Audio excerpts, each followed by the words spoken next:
Hi guys, welcome to Technical Study Zone. अगर आप मेरे चैनल पे नया हो तो चैनल को सब्सक्राइब कर दीजिए, साथ में जो बेल आइकन है उसको भी प्रेस कर दीजिए। तो दोस्तों, एनएमडीसी के बारे में बात करेंगे तो उसका प्रीवियस ईयर कटअप के बारे में। तो प्रीवियस ईयर के कटअप जो है, मेरे पास सब कटअप अवेलेबल नहीं है सब ट्रेड का। मेरे पास मशीनिस्ट ट्रेड का ही जो है मेरिट लिस्ट अवेलेबल है। लेकिन एनएमडीसी का जो वैकेंसी आया था लास्ट ईयर 2018 में जो एनएमडीसी का वैकेंसी आया था, आप देख सकते हैं यहाँ पे। वहाँ पे जो है आपका 44 सीट था और ये था आपका बाचेली में। ठीक है, ये आपका बाचेली में था। तो इसमें 44 सीट था और इसमें जो है आपका देखिए ITI welding machinist, motor mechanic, diesel mechanic, auto electrician का था, जिसमें एससी का 5, एसटी का 14, ओबीसी का 3 और यूआर का 22 सीट था।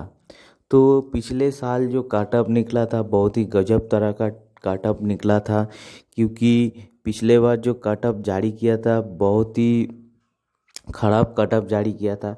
देखिए यहाँ पे, देखिए सीट यहाँ पे मेंशन नहीं किया गया। ठीक है, वेल्डर में कितना सीट है, मशीनिस्ट में कौन सा मशीनिस्ट में मान लीजिए जनरल में कितना सीट है, एससी में कितना सीट है, एसटी में कितना सीट है, ये सब नहीं मेंशन किया गया। उसके बाद देखिए मोटर मैकेनिक, ये टोटल जितना भी ट्रेड है, कौन सा ट्रेड में कितना वैकेंसी है, कौन सा कास्ट में कितना वैकेंसी है, मेंशन नहीं किया था पिछले साल। ठीक है, लेकिन इस साल मेंशन किया है कि कौन सा ट्रेड में कितना वैकेंसी है। तो पिछले साल जो है मेंशन नहीं किया था, सिर्फ लिख दिया था 44 सीट है। तो पिछले साल जो है बहुत सारा घोटाला हुआ था एनएमडीसी में। हो सकता है इसके कारण इस साल हो सकता है कि फ्रेश रिक्रूटमेंट करेगा, इसीलिए इस साल जो है मेंशन कर दिया है कितना ट्रेड में कितना सीट है, कौन सा कास्ट में कितना सीट है। क्योंकि पिछले साल बहुत सारा कैंडिडेट जो है आरटीआई कर दिया था कि क्यों हमको नहीं मिला। तो पिछले साल का अगर काटअप के बारे में बोला जाए तो पिछले साल काटअप जो है ओवरऑल देखा गया था। ठीक है, लेकिन ट्रेड जो एग्ज़ाम जो हुआ था आपका ट्रेड के अनुसार, डिसिप्लिन के अनुसार।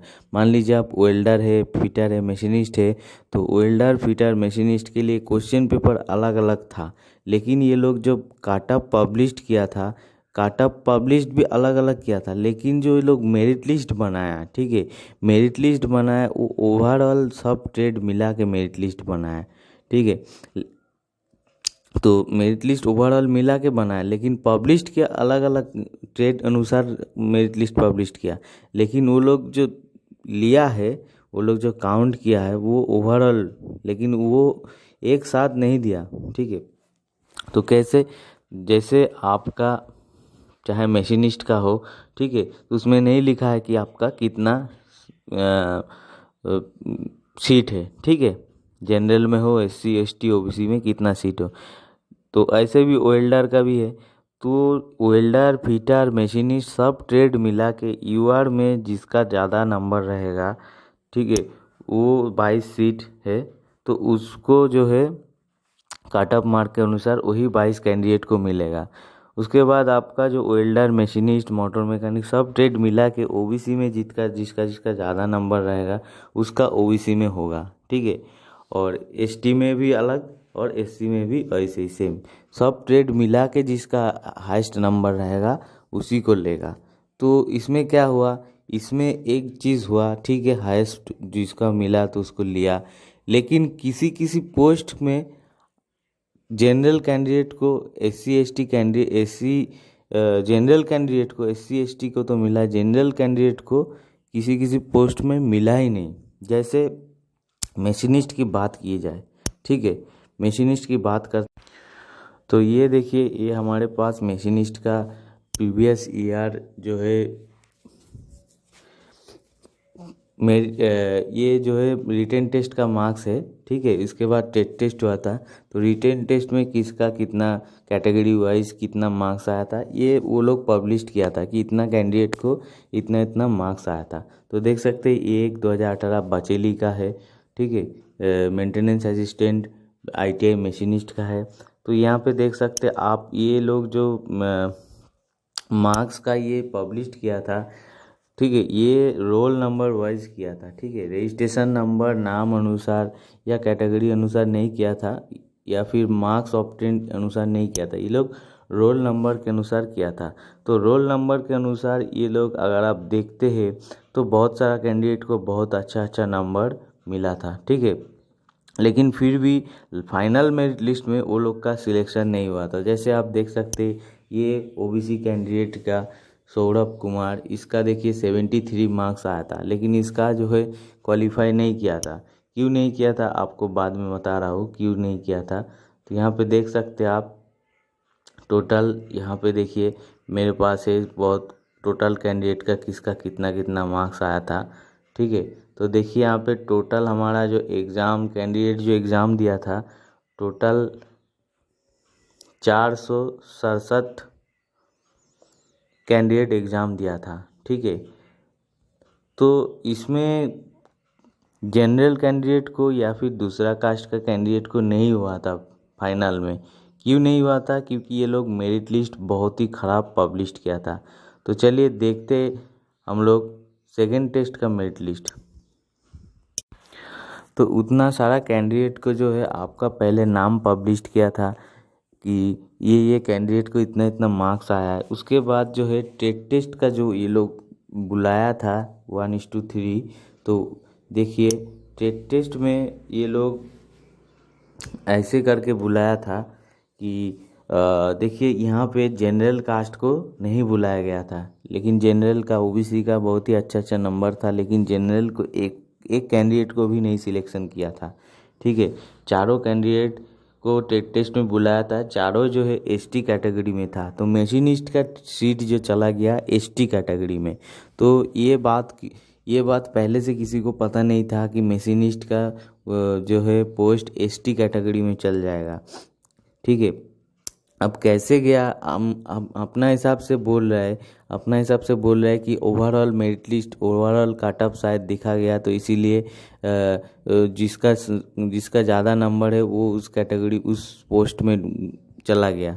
मान लीजिए मैं वेल्डर का जिसको ज़्यादा अच्छा अच्छा नंबर आया तो जनरल पोस्ट जो है सब वेल्डर ही में भर गया। तो ऐसा शायद हुआ था, पता नहीं क्या हुआ था, लेकिन मशीनिस्ट का जो टोटल सीट है एसटी कैटेगरी में चल गया था। तो एसटी कैटेगरी में चल जाने में जनरल का, ओबीसी का और एससी का दूसरा जितना भी है फिजिकल हैंडीकैप, किसी को भी मशीनिस्ट में कोई भी सीट एक भी सीट नहीं मिला। तो वो लोग बहुत ही अपसेट हो गया। देखिए 467 कैंडिडेट एग्ज़ाम दिया था, उसमें से मशीनिस्ट का एक भी सीट नहीं है जनरल में, ओबीसी में, एससी में। तो बहुत ही कैंडिडेट को जो है ख़राब लगा था कि एसटी कैंडिडेट को क्यों सिलेक्शन कर लिया। तो हम लोग को पहले ही बता देना चाहिए था कि अगर एसटी में ही वैकेंसी है मशीनिस्ट का तो पहले ही बता देना चाहिए था। लेकिन पिछले साल ऐसा हुआ था, बहुत ही ख़राब हुआ था। तो देखिए यहाँ पे 4 कैंडिडेट को जो है टेस्ट में बुलाया था, उसके बाद जो है एक कैंडिडेट जिसका मार्क्स ज़्यादा है उसी को सिलेक्शन किया गया। देखिए एसटी कैटेगरी में देखिए 59 तक कट ऑफ गया था, देखिए एसटी कैटेगरी में, ठीक है। अब ये चारों में से किसको सिलेक्शन किया था उसका लिस्ट तो मेरे पास नहीं है। तो ये चारों में से जो टेस्ट भी क्वालिफाई किया था और जिसका नंबर भी ज़्यादा था, जो जो क्वालिफाई किया था उसमें से, तो उसी को सिलेक्शन किया था। तो उसका लिस्ट नहीं है। तो देख सकते हैं पिछले बार कैसा बहुत ही ख़राब हुआ था। और जो है पिछले साल जो हुआ था एनएमडीसी में, जो क्वेश्चन पेपर भी बहुत ख़राब दिया था। क्वेश्चन पेपर जीके पार्ट्स बहुत ही ख़राब था। मतलब जीके में कोई भी बाहर का क्वेश्चन नहीं था। और जो है वहाँ पे क्वेश्चन पेपर भी लीक हो गया था एग्ज़ाम के पहले, ठीक है। एग्ज़ाम के पहले वहाँ पे क्वेश्चन पेपर लीक हो गया था। तो बहुत कुछ हुआ था, कैंडिडेट को वहाँ से भगा रहा था, एग्ज़ाम नहीं देने के लिए वहाँ पे अलाउ कर रहा था। सब वहाँ का लोकल जो आदमी है सब परेशान हो गया था, बाहर का आदमी को सब अवॉइड कर रहा था। तो ऐसे बहुत कुछ हुआ था पिछले साल। तो पता नहीं इस साल क्या होगा। इस साल तो रिक्रूटमेंट देख के लग रहा है कि थोड़ा फ्रेश होने वाला है, लेकिन हो सकता है इस साल भी वैसे ही हो जाए, क्योंकि वो लोग एनएमडीसी का जो काम करते हैं वहाँ पे वो लोग का कोचिंग चलता है। एग्ज़ाम से पहले वो लोग कोचिंग कराता है और उसी कोचिंग में वो लोग क्वेश्चन पेपर जो है दे देता है, ठीक है। और उसी क्वेश्चन में से सब आता है। तो देखिए यहाँ पे कोई भी कैंडिडेट बाहर का नहीं है, सब छत्तीसगढ़ का ही, और सब उसी डिस्ट्रिक्ट का, दांतेवाड़ा डिस्ट्रिक्ट का। ऐसा नहीं कि छत्तीसगढ़ का दूसरा डिस्ट्रिक्ट का कैंडिडेट को मिल गया, दूसरा डिस्ट्रिक्ट का कैंडिडेट को भी नहीं मिला, सब उसी डिस्ट्रिक्ट का, उसी एनएमडीसी का कोई रिश्तेदार हो या फिर उसी का जो है जिसका फैमिली वाला वहाँ पे काम करता हो, सब वही लोग को मिला है। ठीक है, तो जो पिछले साल एग्ज़ाम हुआ था तो वहाँ पे सुने थे कि एनएमडीसी का जितना बार भी एग्ज़ाम होता है, बाहर का आदमी बहुत बहुत कम क्वालिफाई करता है, लाखों में एक दो कर जाता है, क्योंकि जो अच्छा एकदम हाईएस्ट मार्क्स लाएगा वही क्वालिफाई करता है। लेकिन मैक्सिमम जो है एनएमडीसी अपना कैंडिडेट को ले लेता है। ठीक है, तो एक वैकेंसी में निकला था दोनीमालाई में, कर्नाटक में। तो उसमें क्या हुआ था, उसमें 90% कैंडिडेट जो है बाहर का सिलेक्शन हुआ था। तो वहाँ का आदमी प्रोटेस्ट किया था। तो प्रोटेस्ट करने में वहाँ का जो रिक्रूटमेंट है वो लास्ट तक कैंसिल हो गया था। तो वहाँ का जितना भी लोकल आदमी था सब बोला था कि बाहर का कैंडिडेट क्यों ले रहे हो। तो उसमें लगभग आपके 114 सीट था। तो बहुत ही 90% कैंडिडेट जो है बंगाल, बिहार, उड़ीसा से क्वालिफाई किया था। ठीक है, यूपी से। तो इसमें क्या हुआ, वो लोग रिक्रूटमेंट ही लास्ट तक कैंसिल कर दिया। तो एनएमडीसी चाहता है कि बाहर का कैंडिडेट को ना ले। तो पता नहीं क्यों ये, इसीलिए एनएमडीसी का जो है रिक्रूटमेंट ठीक नहीं लगता है। सब कुछ आपको दिखाएगा फ्रेश एकदम, आपको एग्ज़ाम सेंटर में सीआईएसएफ रहेगा, आपको लगेगा कि एकदम फ्रेश रिक्रूटमेंट हो रहा है, लेकिन अंदर से जो है बहुत कुछ सेटिंग हो जाता है, पता नहीं क्या होता है नहीं होता है। लेकिन जो लोग एग्ज़ाम दिया है उससे आप सुन सकते हैं कि एनएमडीसी बहुत, पिछले साल जो एग्ज़ाम हुआ था 2018 का जो रिक्रूटमेंट था, तो उसमें बहुत ही ख़राब एक्सपीरियंसेस, किसी से भी आप अगर सुनिएगा तो उसमें ख़राब एक्सपीरियंस ही आप सुनिएगा। कोई भी नहीं बोलेगा कि बहुत अच्छा रिक्रूटमेंट हुआ है, क्योंकि क्वेश्चन पेपर लीक हो जाता है, लोकल आदमी वहाँ पे एग्ज़ाम नहीं देने देता है, वहाँ पे मारा मारी करता है, वहाँ पे रूम वूम नहीं मिलता है। तो बहुत सारा प्रॉब्लम होता है, बहुत सारा प्रॉब्लम फेस करके भी बहुत कैंडिडेट एग्ज़ाम दिया है इतना दूर जाके। फिर भी अगर रिक्रूटमेंट सही नहीं हुआ, मान लीजिए मशीनिस्ट का कोई जनरल में कोई सीट ही नहीं था, ओबीसी में सीट ही नहीं था, तो एग्ज़ाम देने के लिए, देने जाने के लिए क्या फ़ायदा है ना। तो इसीलिए देखिए, हम ये नहीं बोल रहे कि आप एग्ज़ाम मत दीजिए, फॉर्म मत भरिए, फॉर्म भरिए, एग्ज़ाम भी दीजिए। देखिए, कोशिश तो जारी रखना ही पड़ेगा। ठीक है, उसी में से एक दो को बाहर से भी मिल जाता है, बाहर का कैंडिडेट को मिल जाता है, बहुत ही कम, एक दो को। ठीक है, मान लीजिए 304 पोस्ट में से आपको हो सकता है 5-10 तो पोस्ट बाहर का मिल जाए, पता नहीं, इस साल फ्रेश भी रिक्रूटमेंट हो सकता है। और एक है कि एनएमडीसी जो आपका टीए जो देता है, टीए भी आपको दे देता है, मतलब एकदम दिखाएगा एकदम फ्रेश रिक्रूटमेंट। ठीक है, तो चलिए दोस्तों, वीडियो को देखने के लिए आपको बहुत बहुत धन्यवाद। अगर आप वीडियो को अच्छा लगे तो लाइक कर दीजिए, शेयर कर दीजिए, तो कमेंट्स करिए, आपको और भी कोई जानकारी चाहिए तो। चलिए ठीक।